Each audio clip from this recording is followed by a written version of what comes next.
Hey guys, so here bringing you another video. Welcome back to Patch Note Breakdown. So this is for 25.11. So as always, I'll be recording this, editing it, uploading it on the same day. So if you appreciate that, please do throw a like on it, subscribe if you've not, and leave in the comments what do you think about the patch. Is anything missing that you think should have been nerfed or buffed? And do you agree with what's going on? So let's get into the overview. So we're getting nerfs to Cho'Gath, definitely. Obviously some of my recent Cho'Gath games, I will say tomorrow is Wednesday, my day off, and I'm recording a POV commentary of a Cho'Gath game. He's been a bit silly recently, so I'll be interested to see what they're doing to him, and actually, will I agree or disagree? Will it be enough? Because basically, Cho'Gath's lane phase has been too good with his E, and his scaling is bonkers. So we'll see how that goes. We're also getting nerfs to Elise, Lucian, which again confuses the hell out of me, and Smolder. Obviously, Smolder got buffs, and I immediately said he didn't need them. And then we're getting actual buffs to Diana, Rengar, Rise. And I will say Rise is an interesting one. Severe, Twisted Fate, Twitch, which is a controversial one I have heard, and I don't know why Riot's doing it, and Udyr. And we're getting adjustments to Aatrox, Annie, Ashe, Garen, Kassadin, and Samira. The updated skins, so these are not new skins this patch, it is updated skins of basically in the first season this year, people were not impressed with the Black Rose skins. So Riot, even though like those skins are done, kind of, they were part of the battle pass or whatever, I guess you can buy them, but Riot went away, they've updated them, tried to make them look better, and you know, they hopefully will be better than what people wanted in the first place. We're getting also a system update to Horizon Focus, so we'll see how it goes. The Rise one, I will say specifically, I have seen some Rises recently in solo queue games, you know, up to 200 LP Master, of Rises being really strong. So the fact that he's getting a buff, I think is a bit weird, but we'll see what it is. So, Swift play stuff, not really care about that. Behavioral system, so quite a few little things here. So, first thing is Lever Buster. We're adjusting Lever Buster's calculations under the hood in order to set a higher bar for what's an accepted level of AFKing, disconnecting, or leaving match-made games. The tuning will still allow players to have occasional computer or internet issues to get back into a good standing, but habitual rage quitters and consistent disconnectors will receive harsher penalties sooner. And then secondly, in-game negative behavior is we're modifying some new rules on our in-game negative behavior detection systems, also known as soft inting, in order to catch more players who should know better. So I would imagine, yeah, I was going to say for higher rating, reduce the threshold specifically for higher ranked players for detected negative behavior. This is more of a higher rating thing, like absolute soft inting, because it's hard to determine, without sounding bad, if you're in a silver game or a bronze game or an iron game, are they bad or are they just kind of not trying? When you're in a master level game, people know, like you can tell when that person isn't trying to win, they're casually playing around the fact that they're trying to make you lose, and it's quite obvious if you're a human watching it in a master level game, where a automated system will be like, well, they're not dying over and over again, and you know they're not AFK on the platform, I'm not going to punish that. But in basic terms, they are basically AFK, as good as AFK, they're just trying to avoid penalty. So we'll see how that goes. I will say the only thing that what I'd like for people to, you know, to maybe talk about in the comments, no one wants levers or anything like that in game, but I think there needs to be something done in the world of, if people have a genuine disconnect, and this is where the problem in lies, if someone has a genuine one, it's hard to tell, but if there's a genuine disconnect, like the internet goes down, that person realistically has no incentive to rejoin that ranked game and try to win the game for their team, because the moment that you are detected as leaving a game, you immediately do not gain LP. Even if your team wins, you don't gain LP, and you actually get put some form of penalty, and that penalty can range from, you know, being banned temporarily, being banned permanently if you've done it a lot. It could be a ranked lockout until you've won 3 normal games. But if it's a genuine DC and you reconnect, you are very apologetic, you're like, oh my god, I don't want to lose the game for my team. You come back, you really try to win the ranked game, they shouldn't be punished as such, you know? So I do find that it's a bit of a grey area. And, you know, what Riot has historically said is if you do have bad internet, the occasional disconnect, you'll be fine. You know, even if you disconnect from a game and you don't go back into the game, it's not actually a big deal. It's the people that do it all the time. And even if they are, you know, genuine internet disconnects, what Riot is basically saying is if you do not have a stable internet connection, you should not be playing ranked. And that's what Riot has basically said for years. And it is a bit of a grey area, you know? I don't really know what the answer is, but yeah. Next up is Pride. So June obviously is Pride Month, so it's our 5th year celebrating Pride Month within League of Legends. And it's 8 years, so it's officially Pride Month that Riot has celebrated. 8 years of having some type of in-game icons, home guard trails, emotes and more. So there's a new free emote, which is Rel by the look of it. And obviously the multicolored different kind of flag poros that you can set as your summoner icon will be available during the patch, and then whichever one if you wanted to equip one, it'll have the specific trail of that thing. So, you know, representation is very important. You know, you may be sitting there and you don't get it, but that's the thing, it might not be for you. It's for the people that it does matter to that is the most important, and just giving them something is fantastic. You know, in the essence is people want to be seen, people want to be heard, and this is it's a minor thing that can go a really long way. So I'm all for it, so hell yeah. Next up, kill and takedown SFX. So as mentioned in the Season 2 dev update, kill and takedown SFX are here. These sweet sound effects spice up League's most satisfying moments. These will play for your ears only on multi-kills, and the sounds escalate as you basically serve your own personal hype. So this, by the way, could be an experiment that Riot is doing of eventually potentially selling a sound package. So if it's only something that you hear, you could eventually buy a Gangplank sound package, and even if you're not playing Gangplank, you could have Gangplank kind of saying funny things and cheering you on if you get a triple kill, quad kill, pentakill, you're legendary. It could be just something for you. I like the fact it's only for you. I've recently disabled the announcer in the last month or two because it is, especially maining top lane, very draining hearing enemy double kill all the way down in bot lane when you can't do anything about it. So I've actually found getting rid of the announcer has helped me quite a bit. So if I was hearing these crazy SFX of an enemy getting triple kill, I would not want that. So I like it's only for you. And again, if I had to guess, this is an experiment for them to eventually sell something of a sound package, which, by the way, I am all for. The kind of Skamaz skins of $500, you know, they've just announced Uzi's Legend Bundle. It's something ridiculous, again, like $500. That's insanity. Like, it is never going to be worth anything near that. But a little sound package for maybe $10, that would be great. But obviously where the problem in lies, will it cost $10 or will it cost $50? That's where we're going to have to find out, but we'll see how it goes. Right, anyway, champion adjustments. Mr. Aatrox.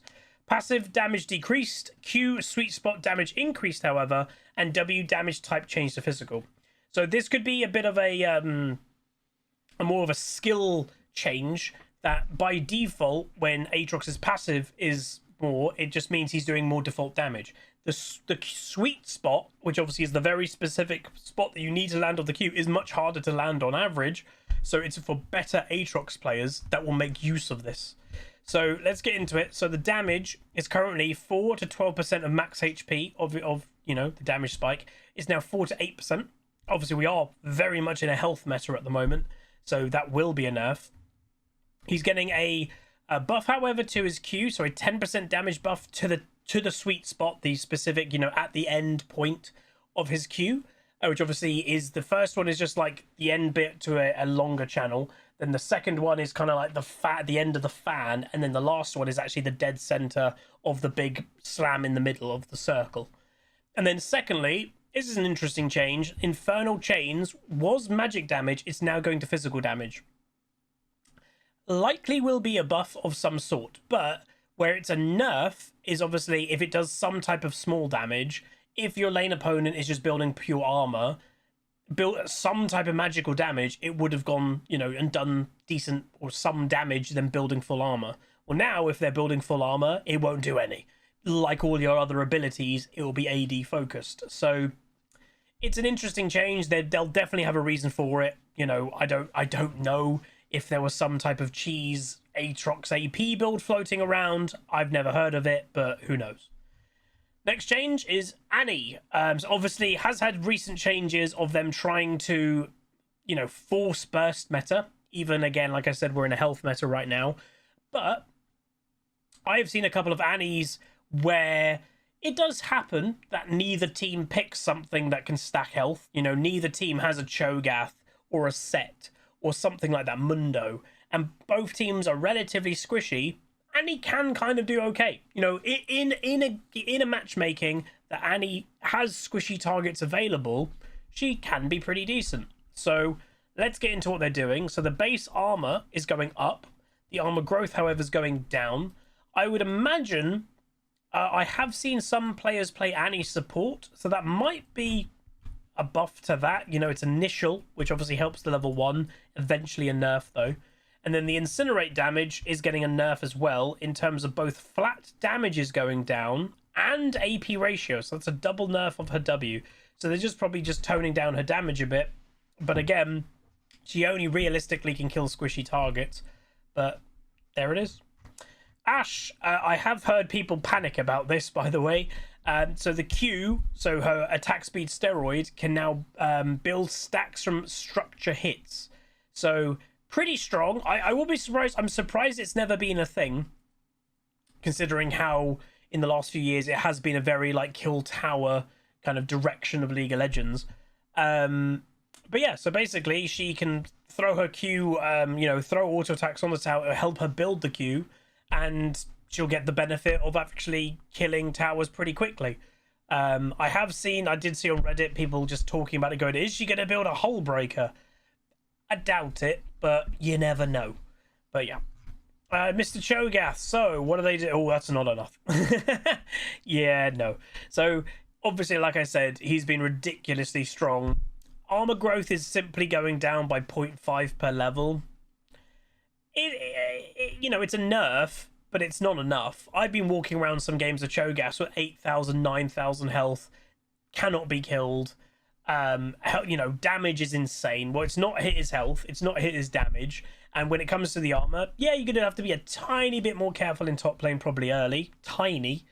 And realistically, you know, this is less than a 10 to 20 armor nerf getting to like level 16, level 18. So like, it's not really that bad. So yeah. Diana, passive monster damage increased. So again, they have been scared of doing stuff to Diana because obviously historically with the champion, full AP Diana is pretty scary, one-shot metas. But then tank Diana has also had her time to shine and stuff. So when they kind of got rid of Diana in meta, they did over-nerf her. They made her go away. But they are slowly coming to terms with the idea of bringing her back. So it's a simple wave clear buff nerf for jungle. So monster damage going from 225 to 260 for her passive. And obviously her passive is every 3 auto attack. She does the AoE kind of swipe. So again, will definitely increase her jungle clear. But not touching anything else. So I'm kind of okay with that. You know, some junglers are very fast in jungle clear. You know, the 330 mark when the first scuttle appears. There's junglers that can complete jungle clears at like 310. The vast majority of junglers are usually on the money about 330. I think Diana would probably be about that right now, and I'd imagine this buff will probably put her in like the 315, 3 minute 20 mark. But that's okay. Like, Diana should have a fast clear. Her passive is AoE. Her Q is AoE. Her W is AoE. She has mobility to jump over walls. She should have a fast jungle clear, so I'm okay with that. Mrs. Elise.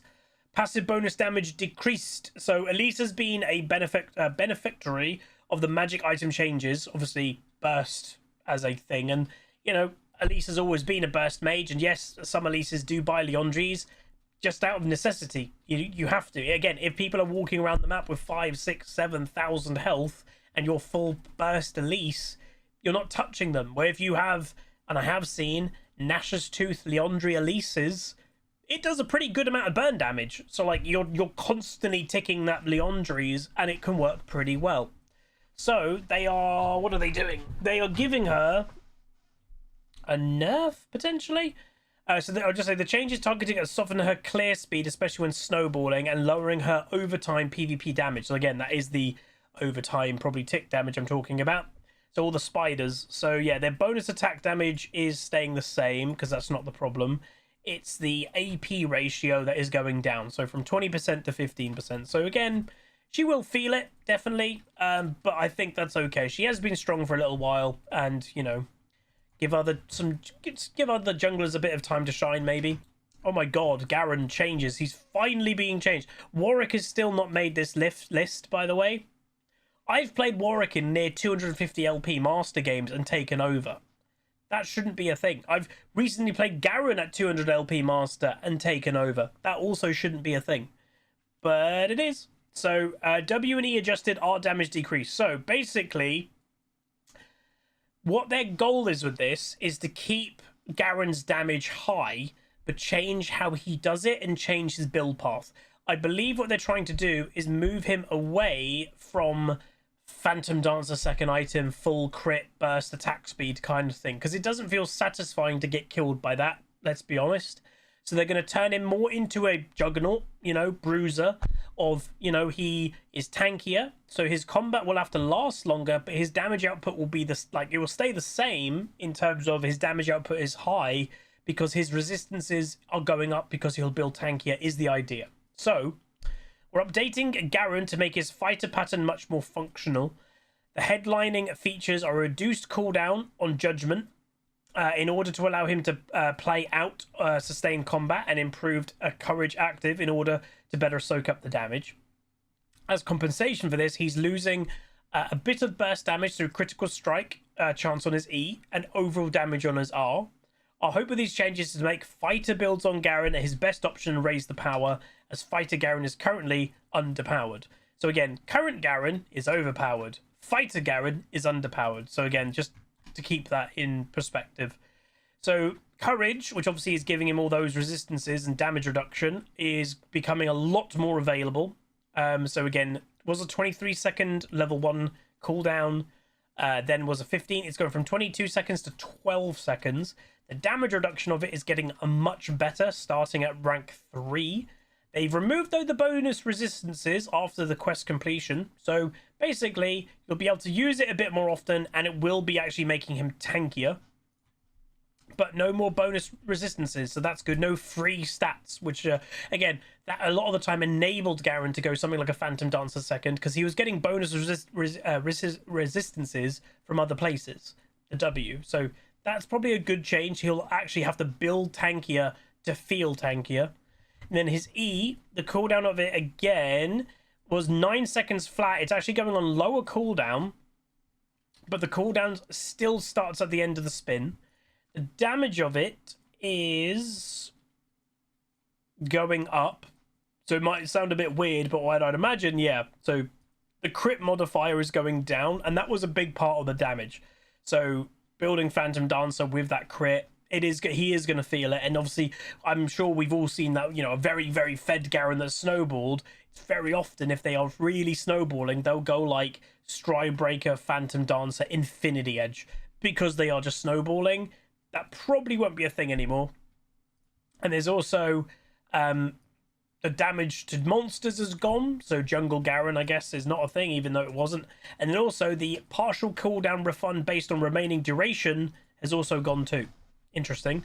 And the ultimate, the base damage of it has gone down by 50 at rank 2, 100 at rank 3, but the missing health has stayed the same. Okay, so what I would say, these aren't actually nerfs. Like, straight up. And, you know, Riot hasn't said they're nerfs, they're adjustments. Where I would say I'm a bit confused, I don't see okay, Garen has been borderline overpowered probably for over a year with the same build. Stride Breaker, Phantom Dancer, usually attack speed boots. I don't see that going away with this. I think this just gives the option of playing more fighter Garen, so not having, you know, probably going like Stride Breaker into Asterix or something. That is definitely viable, but the other way, the current way of Stride Breaker, Phantom Dancer, I don't see that going away. I think it's still going to be really strong. So we'll see how Garen players take it, I guess. Cassawin. Base armor increased, E damage increased, R damage decreased. Okay. So we're unhappy with the degree of Kassadin's power curve. So yeah, weak, level 16, overpowered. That's kind of the way he's always been. But yeah, we'll see what they're doing. So he's been feeling a bit too weak in the early game for most players while gaining a massive amount of power if he's allowed to hit the 30. See, here's the thing that I think. Why is that wrong? I genuinely think one of the problems of League of Legends in the recent 1 to maybe even 2 years, late game and early game has lost its identity completely. If you think of what champions historically were late game monsters, Kassadin, Jax, Kayle, half of the late game crazy champions do pretty good in the early game now, and they still do good late, by the way. They're not weak late, they've brought forward how good they can be early. So where Kassadin has been struggling in the early, that's a good thing. That's okay. That's the risk of taking something that is fundamentally a late game hyper carry scaling champion. I think the devs, for whatever reason, have been really scared of letting that happen. And I don't know why. So yeah, I find it very weird because not every champion needs to be okay early. That's part of the strategy of going, right, my top laner's picked Kayle. She's useless early. We'll pick Lucian bot lane and have early game prio bot where we're not going to have it in top. Well, now that just isn't a thing. You see Kayle's killing people in the early game. You're like, what's going on? It's odd. But yeah, Jax wins lane half the time, you know? This never used to happen. So base armor has gone up by a couple, which again does help in early lane phase. The E, which obviously is what he typically maxes for wave clear. Otherwise, he's just stuck under his tower the whole game. Base damage is going up. And then the Rift Walk is a nerf to the bonus damage per stack, so each time you use it. And so yeah, basically he's getting a buff here and a nerf to his ultimate. I mean, his ultimate is always kind of crazy, but this, I would say, like, that's actually quite a considerable nerf. Because it used to be a 90% AP ratio if you got to maximum stacks. It's now 78, so it's a 12% potential AP nerf. I'm not sure a 10 damage per rank buff on his E equals this. That's a bit weird, but we'll see how it goes. Lucian. So again, genuinely, I don't get it. You know, I'm definitely missing something, but I don't know how. I've seen, in the last 2 weeks of this patch, I've seen 20 Lucians, and I cannot say there's been one that I've gone, whoa. Like, just not one. Like, they've all done, some of them have genuinely just straight up lost lane early against late game things. Some of them have won lane and done okay, but then they fall off a cliff. So I've not seen a Lucian genuinely carry a game. So I clearly am missing something. He's a very cool champion. He's very satisfying to play, but I just don't get it. All of his damage, when I played him and when I've seen Lucians on my team and on the enemy team, all of his power seems to be in his ultimate. And it's, again, not even that good. So I don't know. I'm missing something for sure. But then nerfing his E, making it longer on cooldown in the early game, which I'll see. Nerfing Lucian in any regard in the early game is crazy. But yeah, we'll see how that goes. Rengo. So again, we're not really in an assassin meta right now. So I'd imagine some assassins statistically are suffering. So yeah, his cooldown of Thrill of the Hunt is going down by 10 seconds per rank. I mean, it helps. But I don't think it helps that much. For something like Rengar to be like strong in current meta, one of two things has to happen. The meta has to change, or you have to adopt to the meta. And Rengar has done that historically throughout the years of League of Legends. I'm sure most of us, some of us, remember kind of AP tank Rengar. That was a thing. I'm surprised people haven't tried it again. But yeah, so we'll see what this does. To be honest, I doubt it'll do that much. Rengar is more or less a specialist champion nowadays. He kind of always has been, unless he's been overpowered. So this will help the specialists, but that's all it will realistically do. Rise. Whoa, he's getting double buffs. I genuinely have seen some strong rises in High Master right now. So W damage decreased. So that's a nerf. But then R passive overload damage increased though. Ooh. So Rise has lost a lot from recent itemization changes. Because again, He's not a burst mage. He likes Rod of Ages, which got nerfed. He likes Seraphs, which got nerfed. So it could just do with a boost, giving him some power centered around his level 6 spike to enable him to get out of there and make some plays. But the problem that if you are fundamentally buffing him around his ultimate, that's the hardest thing to make work as a rise in solo queue. Very good for pro play, but it is hard to maximize in solo queue. So his damage of his W is going down by base damage, and then the ultimate passive overload flux damage, so his percentage that he gets increased, is going up. Whoa, a 20% buff at rank 1, 10% buff at rank 2, and then getting to that 100% at rank 3. But again, not a lot of games get to level 16, you could say. That could be worth it. That will be a pretty damn big level 6 power spike. But it will be, you'll need to utilize it, and a lot of rises won't. But that's kind of the point of the champ again. He's a skill-based champion. Severe W bounce damage increased at lower ranks. Oh my god, that's good for her. She really sucks in the early game. So yeah, Severe scales appropriately well, amazing, but struggling a little bit too hard early on. I'm fine with that. So yeah, does give her a AD ratio increase in the early game, which will let her trade a little bit better, wave clear a little better, and actually get to late game. It's actually what I was speaking about earlier. Does she need a better early game? Probably not. But it's just the direction that Riot's taken with late game hyperscaling champs. They all have to have an okay early now for some reason. So Severe's having that too. Samira. Q lifesteal effectiveness increased, W damage decreased, and R lifesteal effectiveness increased. So her Q is going to 80% flat for lifesteal effectiveness. That's not bad, you know. So Bloodthirst is a very common item on her. The W Blade Swirl is getting a nerf to her bonus AD. That's fine. And then her... Ooh, that's a big one. The lifesteal of her ultimate is going from 50% effectiveness, so basically always impacted by grievous wounds in essence, but it's going to 80% effective on healing. If you're in the middle of a team fight and they cannot CC you as a Samira and you have lifesteal as a Bloodthirster, she will heal a crazy amount.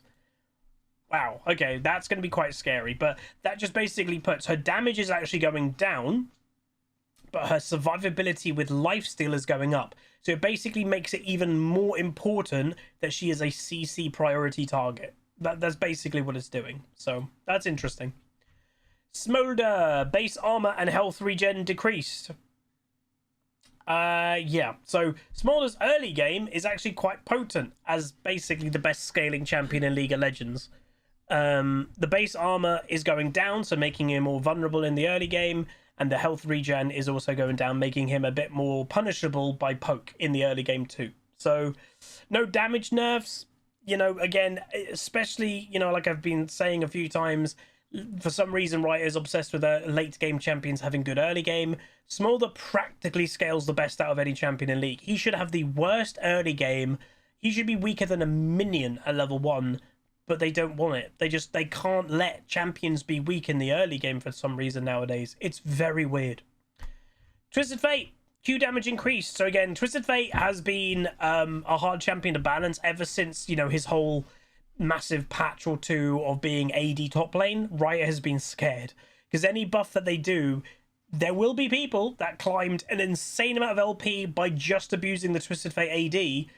They will have any whiff that they have. They could do it again. They will. So I think they're being very careful with it. So they're giving him a base damage buff to his Q. No ratio changes. Nothing. So yeah, they're being very careful. Twitch. So this is a big controversial one that I genuinely have no idea what they're doing and why.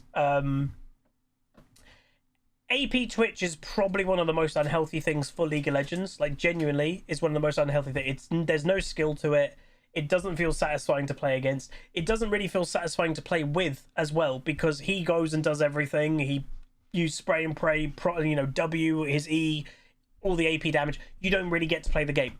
So it's so unhealthy. And over the years, they've introduced AP Twitch, and then guess what? It gets nerfed away. They introduce AP Twitch, it gets nerfed away, because everyone hates it. Everybody hates it. So this, to me, is a silly change, just straight up. There is no good reasoning for it at all. So they're giving it a 5% AP ratio per stack of his E. This will genuinely, there will be people that have played the game for a long time that will now just permaban Twitch because they will flat out refuse for it to be in a game. So if you're an actual Twitch player and you play standard AD Twitch, this is a bad thing for you because your champion will be just banned a lot more because it is hated. It's probably, dare I say, AP Twitch, specifically AP Twitch, is probably as hated as Yumi. Like, from old school hardcore players, it is despised. So yeah. Udyr, our damage increased. Ooh, really?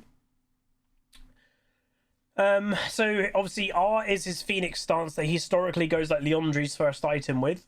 So currently AD Udyr with Qmax is having a resurgence, while R-centric Udyr builds have fallen slightly behind. Is that a bad thing? Like, why? They should let like different elements of champions, like especially like a champion like Udyr, that right now Phoenix is better, right now Tiger Stance is better, or whatever it's called nowadays. That should be an okay thing. Like, not every element of the champion should be okay at any given time. Like, I will say, you know, if ever I was in the world of, right, Huz, you get to balance the game, you have a year, what would you do? I would let champions be strong and weak throughout a year. I would have metas, and I would have the meta change throughout a year. I'd go, right, we're going to have an assassin meta, low health, high burst. Right, the assassin meta's done. We're now going to go through a high tank meta, and percentage health damage is good against that. I would change as we go. I think we've been in a really... Well, it must be just the ethos of current balanced team and stuff, that they want everything to be strong at the same time, no matter what it is. It's impossible. It's very hard to do that. But you can't do that. So, and it's even within champions. Udyr has Phoenix stance, tank, movement speed, percentage damage. Then you've got Tiger stance, movement speed, and burst. Why do they both have to be good at the same time? They don't have to. But yeah, it's weird. Item changes. Horizon focused is becoming cheaper, and the ability power is going up. So double buff for this item. That's absolutely huge. Vel'Koz players will be laughing their socks off because this is a big item for him anyway. So that will be interesting. Double buff change to that. And then ARAM changes, Brawl changes, which again, I played a bit of Brawl. I enjoy it, but Again, there's a surrender time that's come to 15 minutes because of the funny strategy of basically, if you pick 5 artillery mages, you all stand on your base, you can wave clear 100% of minions, and the enemy team can do nothing about it. And basically, you can just keep people in a game for over an hour. So, they're fixing that, so you can surrender at 15 minutes. Changes for that. Anything else to anything interesting? A lot of changes to Arena, actually. Yeah, more Brawl changes there. A lot of Brawl changes, Jesus. Bug fixes. Skin updates to the Black Crow stuff, and there we go. That is it. Overall, interesting. No Shen nerfs, I will say, interests me, because again, they buffed Shen basically 5 patches in a row. So I think a lot of people, you know, Shen is nearly permabanned in every single game that I play in Master. I would imagine we would have got some Shen nerfs. If you're guessing, if I had to guess why we're not, there has to be a reason that they did as many buffs as they did. They must want him for, is it MSI that is coming soon? They must want Shen in MSI. I will say, as an extension to what I said earlier of Riot, it feels like Riot wants everything to be strong at the same time. There is a potential theory for it when it comes to that pro play thing nowadays. What's a fearless draft? Remember, in a best of 5 for pro play, a champion that can only be played once. So if you game 1 pick Renekton, one team picks Renekton, Renekton is now gone for the series. So in essence, what it means if you get to a best of 5, both top lane, like there will be 10 different top lane champions, there will be 10 different junglers, 10 different mids, there'll be 50 champions played in a best of 5 in pro play in a roster of 170 odd champions. That's quite a lot of champions being played in one series of ranked play, pro play. That could be a theory why Riot feels the need that everything has to be strong at the moment. Possibly. But I don't know. It might be a reason for it, but I don't even know if that's valid, because 100 million plus players play solo queue and play League of Legends, where what, a few hundred play pro play. So it is a bit weird, you could say. But anyway, that's gonna be it. Hopefully you guys enjoyed. As always, I'm going to get this edited, uploaded right now. So again, please do let me know what you think. Like it down below, and I'll see you guys next time. Peace. Welcome to the Rift, where the legends play. It's Aussie Games bringing skill every day. From tips to tricks and play so fine. You'll learn the game and have a good time. Thanks for watching, you're the real MVP. Hit that like and sub, join the family tree. Like, comment and subscribe. Keep the Aussie dream alive.